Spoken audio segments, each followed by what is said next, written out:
Okay, I'm standing on the Mount of Olives overlooking Jerusalem. Jerusalem means the city of peace, and this city has known more war than any city in the world.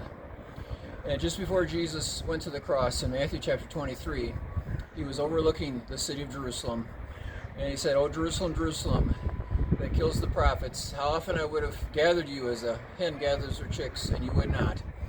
And he said, your house will be left unto you desolate."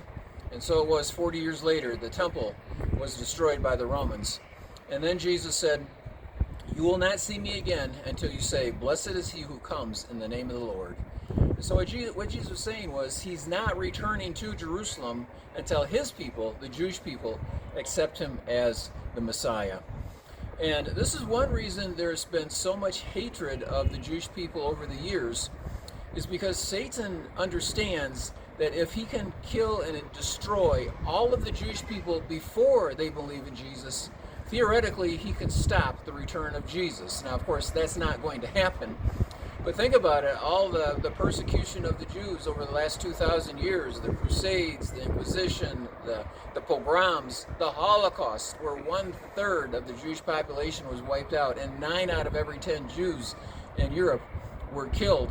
In fact, I read recently there was one city in Europe where of the 200,000 Jews that were in that city in the Holocaust, only 4 of them survived. And at the very end of the coming 7-year tribulation, the Antichrist and Satan, they will gather all the armies of the world to Armageddon. Armageddon is a valley north of Jerusalem, and the name Armageddon comes from 2 Hebrew words, Har Megiddo, the mountains of Megiddo. And it really should be called the battle for Jerusalem, because once the armies are gathered there, they then come down and they attack the city of Jerusalem. And Zechariah 14 says that they are actually successful. They actually capture the city of Jerusalem. And then when it looks like all hope is lost, Jesus will return in power and glory. He will destroy the armies of the Antichrist, and he will save his people, and he will enter the city of Jerusalem. There will be an earthquake opening the way. And we know there's a fault, an earthquake fault that runs right through the Mount of Olives. When Jesus' feet stand on it, it will split in two.